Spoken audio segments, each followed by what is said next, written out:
saudara-saudara, mama-mama dan nina, peringati hari kelahiran Nabi ini adalah riwayat Nabi yang sedar.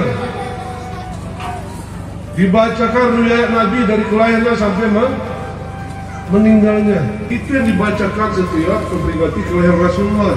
Bagaimana kita mengingat perjuangan Nabi? Kita lebih mencintai Nabi. Bagaimana agar Islam terus berkembang dengan baik?